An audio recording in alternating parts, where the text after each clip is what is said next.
Hello everyone, myself Paula Mohan, Assistant Professor of EC Department at LJ Institute of Engineering and Technology. Welcome to the session of Satellite Communication. In the previous session, we have finished unit number 3, that is the geostationary orbit. Now, in today's session, we are going to start the next chapter, that is unit number 4, that is a radio wave propagation. In this session, we are going to cover the basic introduction and what are different losses. Like my signal is going to be traveling through a space, right? So it can be atmospheric loss, ionospheric loss, and based on the weather condition, it can be a rate attenuation, right? Starting from the introduction, as my signal is traveling between the Earth station and the satellite, must have to pass through the Earth's atmosphere, as the Earth's atmosphere has a different layers, right? Like troposphere, ionosphere, and the free space, right? So some of these important of these impairments are like atmospheric loss, ionospheric effect, and the rate attenuation. Alright. So this graph represents the height in kilometer versus the different layers. Okay. So based on the height, different layers are identified. Okay, up to certain kilometer. From 0 to 90 kilometer, it is the Earth's troposphere. Then 100 to 400, it is ionosphere, and more than 600, it is a free space. So as my signal is going to travel from this Earth to the satellite, it has to pass through troposphere, ionosphere, and the free space. Alright? And some part of the signal is going to be absorbed in these layers. So what are the cause of this absorption? For that, we are going to start first the atmospheric loss. Now how this loss occur? This loss occur in the Earth's atmosphere as a result of energy absorption by the atmospheric gas, because in the atmosphere different gases are present: oxygen, nitrogen, likewise carbon dioxide, right? So based on the number of gases present in the atmosphere, there is going to be attenuated and going to be absorbed. So these losses are treated quietly separate from those which result from the adverse weather condition. Right? So to distinguish between these cases, like weather related loss, which are known as the atmospheric attenuation, and the absorption loss, which is simply known as the atmospheric absorption. Alright?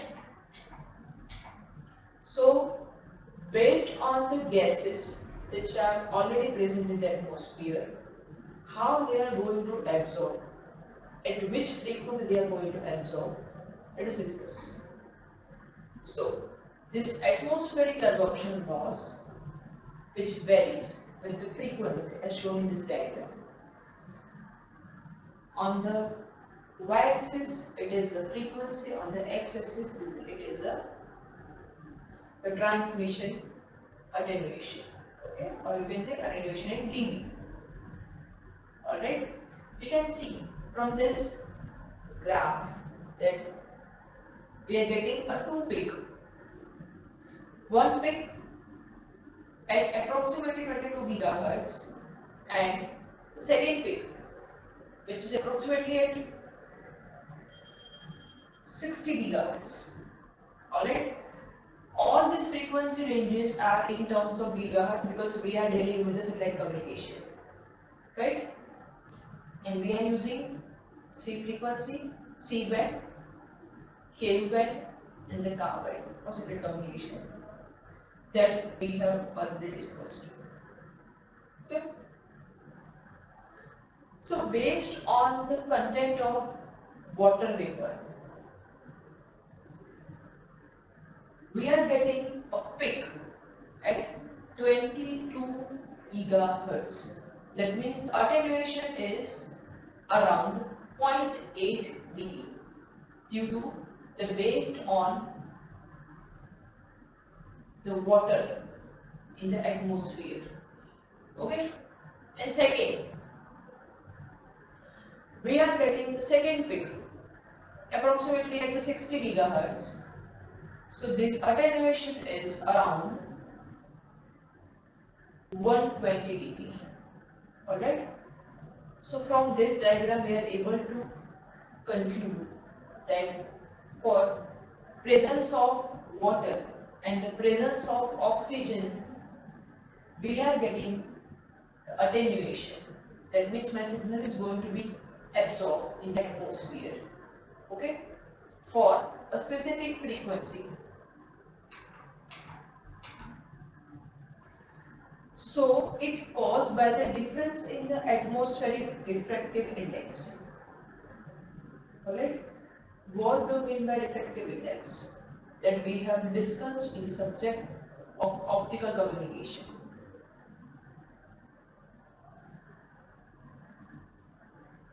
Which in turn results in focusing and the defocusing of radio waves. And based on that, a signal is traveling from the lower refractive index to the higher refractive index. Signal is going to be refracted. Okay? And if the signal is traveling from the higher refractive index to lower refractive index, the signal is going to be reflected. Alright? The concept was done in the optical communication is a total internal reflection in the optical fiber cable. Alright? What is ionospheric effect? The radio waves which are traveling between satellite and the Earth station must have to pass through the ionosphere. Right? So this ionosphere is the upper region of Earth's atmosphere in which the ions are present. Okay? And they are going to be ionized by mainly the solar radiation. So this free electron in the ionosphere are not uniformly distributed. So based on that, it causes scintillation, absorption, variation in the direction of arrival, propagation delay, dispersion, and the change in the frequency. Apart from that, the polarization rotation is also there. So all this effect will going to decrease as the frequency is going to increase. Alright. So mostly in the inverse proportion to the frequency square. Only the polarization and the scintillation effects are the major concern for the satellite communication. Right? So this is the ionospheric effect. Now, what is rain attenuation?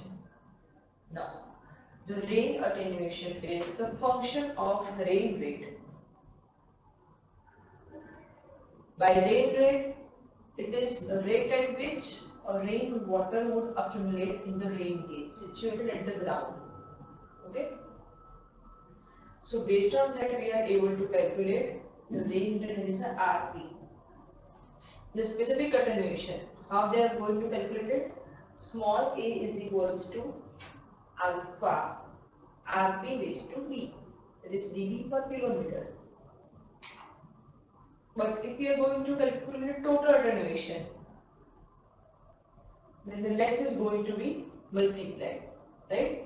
That is alpha into L is equals in that value is called the total attenuation in dB. So what is L?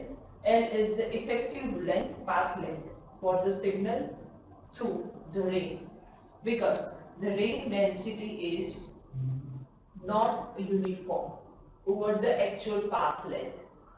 So we are considering the effective path length rather than the actual length, right? So over here, unit number 4, that is a radio wave propagation, is finished, right? We have seen basic introduction, atmospheric loss, ionospheric effect, and the radio radiation. These are the references which I have used. But still, if you have any question, you can ask me anytime on my email ID. Till then, thank you for your attention.